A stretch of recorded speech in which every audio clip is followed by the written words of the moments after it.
Hello and welcome to TaleTalk English.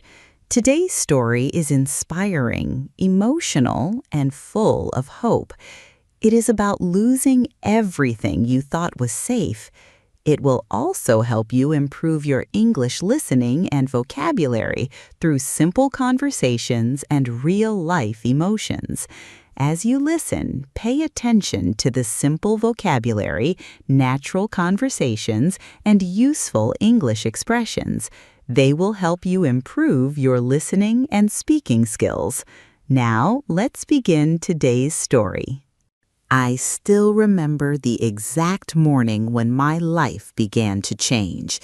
At that time, I had no idea that one ordinary Monday would completely change my future. My name is William. Back then, my life was simple. Every day looked almost the same.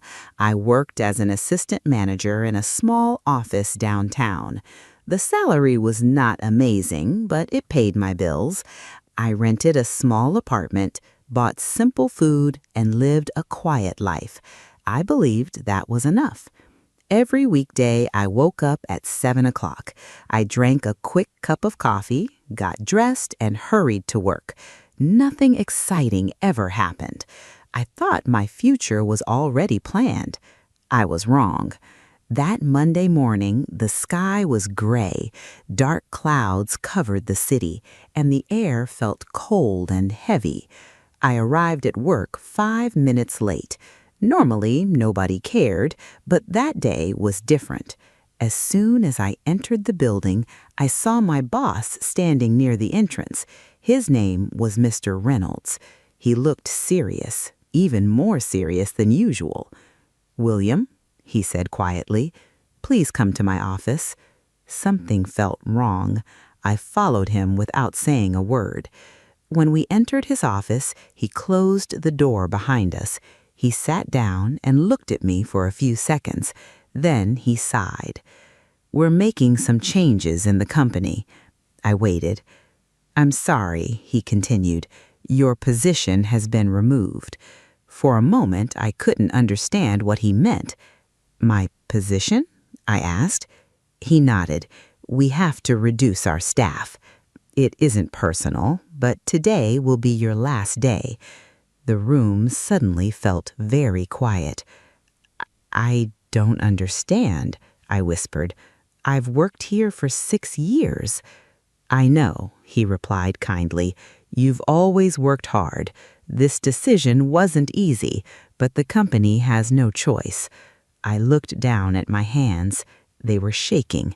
I wanted to say something. I wanted to ask him to change his mind, but deep inside, I already knew it was over. After signing a few papers, I slowly walked back to my desk. Nobody knew what had happened. My coworkers smiled at me like it was a normal day. I forced myself to smile back. Then I quietly packed my things into a small cardboard box. A family photo, a coffee mug, some notebooks, a pen. That was all. 6 years of work packed into one small box. When I walked out of the building, nobody stopped me. The city looked exactly the same. People were laughing, cars filled the streets, buses passed by. Life continued, but my life felt frozen. I didn't want to go home. I wasn't ready to sit alone in my apartment, so I started walking. I didn't know where I was going. I just kept moving. As I walked, one question repeated itself inside my head. Why me? I worked hard. I arrived early almost every day. I never caused problems. I followed every rule. So why had I lost everything? Hours passed. Finally, I reached a quiet park. The trees moved gently in the wind. Orange leaves slowly fell onto the grass. Children were playing nearby. Birds sang softly. Everything felt peaceful. Everything except my mind. I sat down on an old wooden bench. For several minutes, I simply stared at the ground. Then I noticed someone else sitting at the other end of the bench, an elderly man. He wore an old brown jacket and held a small notebook in his hands. He wasn't writing, he was just watching the people around him. After a few minutes, he spoke. "Bad day?" I looked at him surprised. "Is it that obvious?" A small smile appeared on his face. "Only to someone who has lived through many bad days." His voice was calm, warm, comforting. For some reason, I didn't mind talking to him. "I lost my job today," I admitted. He nodded slowly. "And now," he said, "you think your life is falling apart." I looked at him. "Yes, it feels like everything is over." He closed his notebook. Then he looked directly into my eyes. "No," he said, "it's just beginning." I almost laughed. "Beginning? I just lost my only job. I don't have much money. I don't know what I'll do next." He listened carefully. Then he smiled again. "Good." I frowned. "Good? How can this possibly be good?" He leaned back against the bench. "Because now," he said slowly, "you have something many people never have." I waited. "You have the chance to choose a different life." I shook my head. "I don't feel lucky. I feel terrified." "Of course you do," he replied. "Fear is natural. It appears whenever we stand in front of something new." I looked away. "I don't even know what I'm good at." He stayed silent for a moment. Then he asked, "What have you been doing for the last 6 years?" "I organized work," I replied. "I answered emails. I solved small problems. I helped customers. I managed schedules." He smiled. "So you do know many things." "I guess," I replied, "but those are ordinary skills. There is nothing special about them." The old man laughed softly. "Do you know what the world needs most?" I shook my head. "People who can solve ordinary problems." His answer surprised me. He continued, "Most people spend their lives waiting. They wait until they feel ready. They wait until life becomes safe. They wait until someone gives them permission. And while they wait, they never begin." His words stayed in my mind.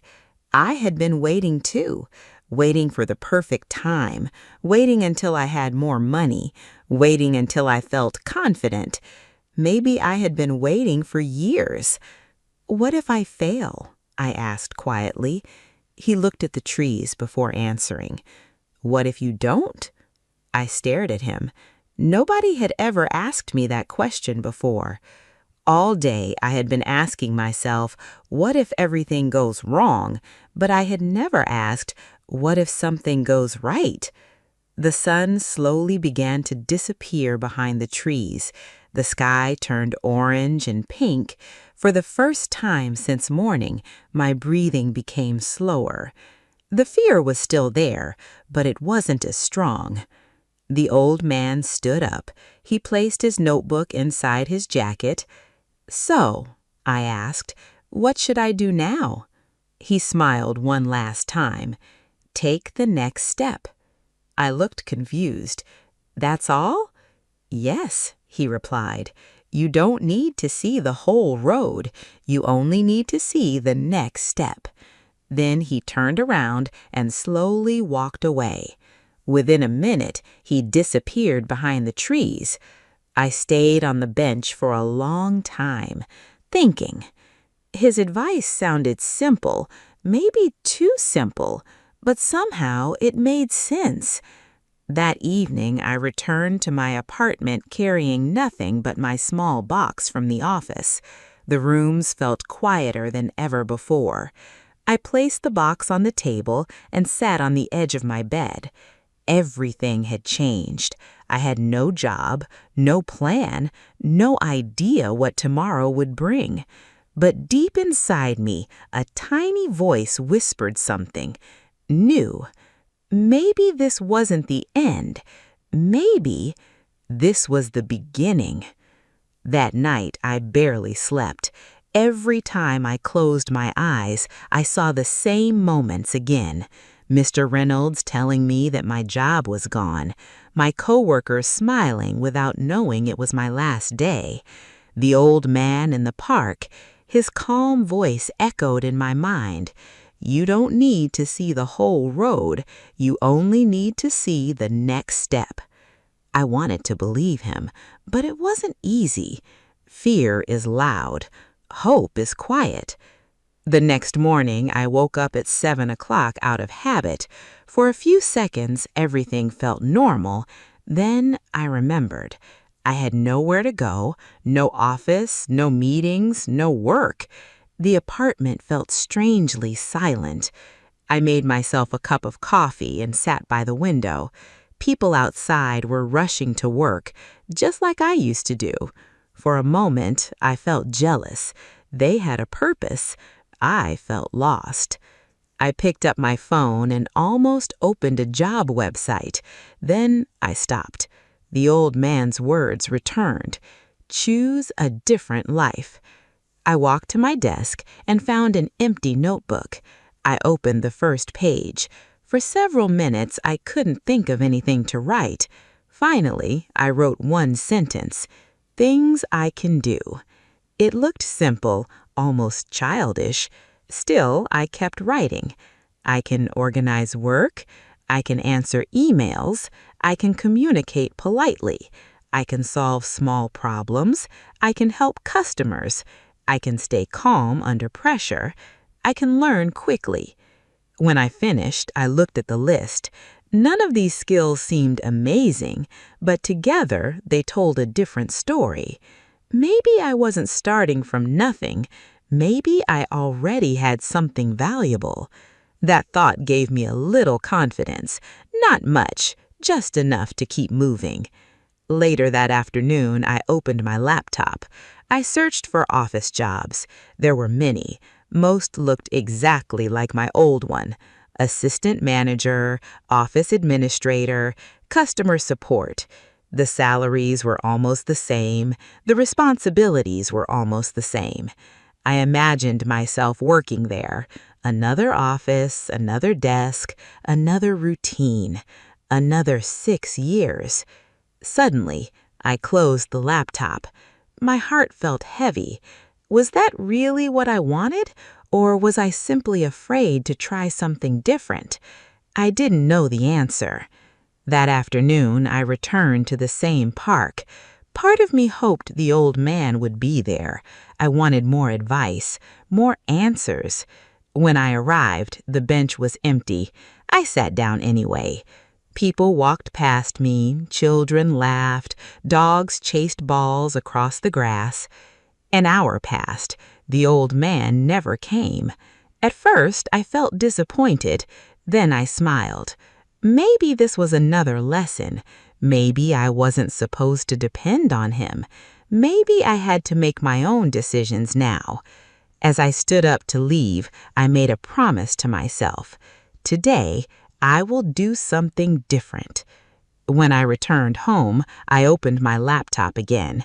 But this time, I didn't search for jobs. Instead, I opened a social media website. My fingers rested on the keyboard. I hesitated. Then I began typing. Hello, everyone. My name is William. I have several years of experience organizing work, answering customer messages, managing emails, and helping businesses stay organized. If any small business owner needs reliable support, I'd be happy to help. I read the message 3 times. It sounded simple, maybe too simple. I almost deleted it. Who would hire a stranger? Who would trust me? The voice of doubt became louder. You're not experienced enough. Nobody will answer. You'll embarrass yourself. My finger moved toward the delete button. Then I remembered one question. What if you don't fail? I took a deep breath. Before fear could stop me again, I clicked post. The message was online. There was no turning back. My heart started beating fast. For the next hour, I kept checking my phone. Nothing. No likes, no comments, no messages. The silence felt painful. That evening, I convinced myself it had been a mistake. I should have looked for another office job. That would have been smarter, safer, more realistic. The next morning, I reached for my phone. I planned to delete the post, but before I could, a notification appeared. One new message. My hands froze. I opened it slowly. "Hello, William. I saw your post. My name is Olivia. I own a small online shop that sells handmade gifts. I'm struggling to answer customer messages every day. Would you be interested in helping me?" I couldn't believe it. I read the message again, then again. Someone actually needed my help. It wasn't a huge company. It wasn't a dream job, but it was real. For the first time since losing my job, a door had opened. Still, fear returned immediately. What if she expects too much? What if I make mistakes? What if she realizes I'm not good enough? I stared at the screen for almost 5 minutes. Then I smiled. I finally understood something. Fear wasn't disappearing. It was simply coming with me, and that was okay. I began typing. "Hello, Olivia. Thank you for your message. Yes, I'd be happy to help. Could you tell me more about your business and what you need?" I pressed send. A strange feeling filled my chest, part excitement, part fear, part hope. A few minutes later, Olivia replied. She explained that her business had grown quickly. She loved making handmade products, but answering hundreds of customer questions every week was becoming impossible. She needed someone organized, someone patient, someone polite. She asked if we could have a video call that afternoon. I agreed immediately. The hours before the meeting felt endless. I changed my shirt 3 times. I checked my internet connection 5 times. I practiced introducing myself. I even cleaned the room behind my desk so it would look professional. When the video call finally started, I was nervous. Olivia smiled warmly. She looked friendly. "Thank you for meeting with me," she said. "Thank you for giving me the opportunity," I replied. We talked for almost 40 minutes. She explained her business. I explained my experience. At the end of the conversation, she smiled again. "I'd like to give you a chance. We can start with 1 week. If everything goes well, we'll continue." 1 week. That was all, but it was enough. After the call ended, I leaned back in my chair. Only 2 days earlier, I believed my future had ended. Now, a completely different future was beginning. I still didn't know where this new road would lead, but for the first time in many years, I wasn't standing still anymore. I was moving forward, one small step at a time. The next morning, I woke up before my alarm. This time, I didn't wake up because I had to go to work. I woke up because I was excited. Then the nervous feeling returned. This was my first day working with Olivia. I wanted to do everything well. After breakfast, I turned on my laptop and opened my notebook. I had written down every detail from our conversation. I wanted to be prepared. A few minutes later, Olivia sent me access to her business email. Almost immediately, I understood why she needed help. There were hundreds of unread messages.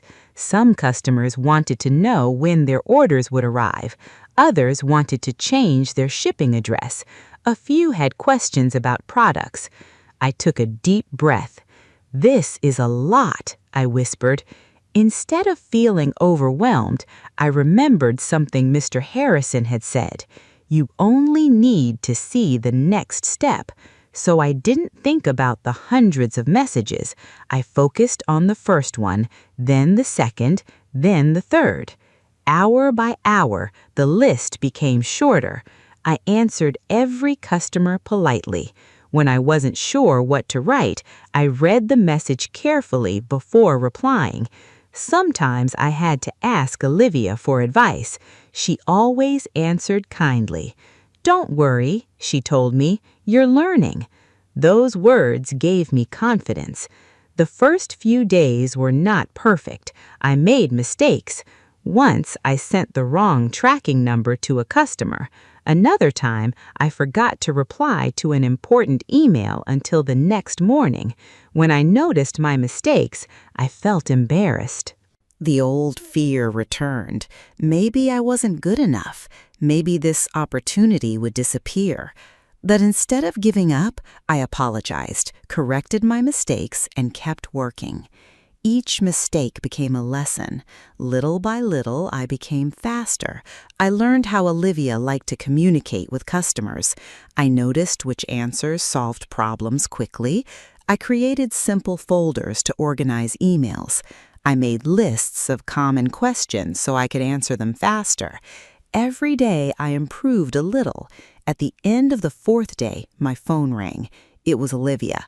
For a second, I became nervous. Had I done something wrong? I answered the call. "Hi, William," she said happily. "I just wanted to thank you."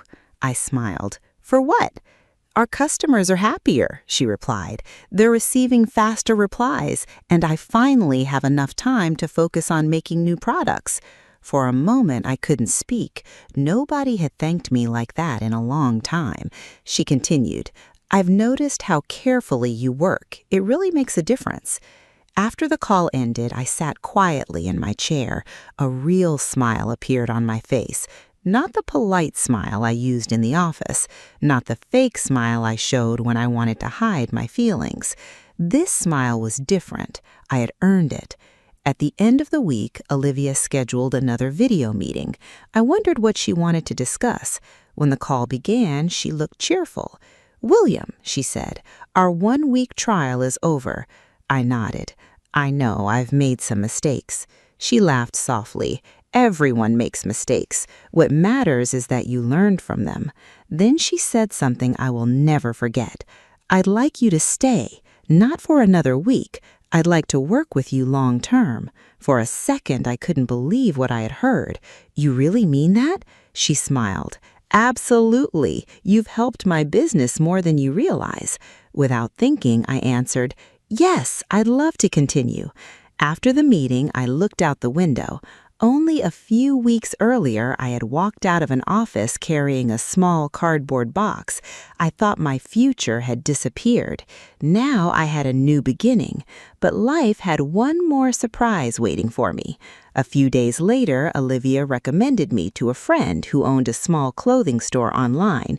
Soon after that, another business owner contacted me, then another. Slowly, my work began to grow. Instead of working for one company, I was helping several small businesses. Every client taught me something new. One taught me better communication, another taught me organization, another showed me how important trust is. Of course, not every day was easy. Some customers were impatient, some problems were difficult to solve. Sometimes I still doubted myself. Sometimes I still felt afraid. But now I understood something important. Fear wasn't a sign to stop, it was a sign that I was growing. Months passed. I built a new daily routine, but this routine was different from my old one. I chose my working hours. I decided how to organize my day. I learned new skills every week. For the first time in my life, I felt like I was building something that belonged to me. One quiet evening after finishing my work, I decided to visit the park again. The same park, the same path, the same old bench. I sat down and looked around. I hoped to see Mr. Harrison, but he wasn't there. I waited for a while. Still nothing. Then I smiled. Maybe I wasn't supposed to see him again. Maybe he had already given me everything I needed. He never gave me money, he never offered me a job, he never solved my problems. He simply changed the way I looked at them. As I watched the sun slowly disappear behind the trees, I remembered his words. You don't need to see the whole road, you only need to see the next step. Now I finally understood what he meant. When I lost my job, I believed my story was ending. In reality, it was only the first chapter of a better life. If I had stayed comfortable, I would never have discovered what I was capable of. If I had chosen safety over courage, I would never have grown. And if I had allowed fear to control me, I would still be waiting for the perfect moment. Life rarely changes because of one huge decision. Most of the time, it changes because of one small choice, one message, one conversation, one opportunity, one simple word: yes. If you are listening to my story today, maybe you're facing your own difficult moment. Maybe you lost a job. Maybe you feel stuck. Maybe you're afraid of the future. If that's true, I want you to remember something. You don't need to know every answer. You don't need a perfect plan. You don't need to feel fearless. You only need the courage to take one small step, because one step becomes another and another. Before you realize it, you may be walking towards a life you never imagined.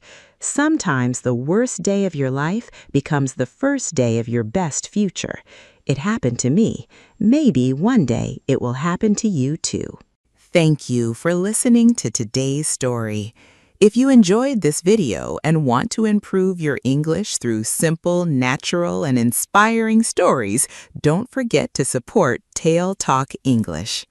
Subscribe for more easy English stories, listening practice, useful vocabulary, and real-life lessons. Keep learning, keep improving, and most importantly, keep taking the next step. See you in the next story.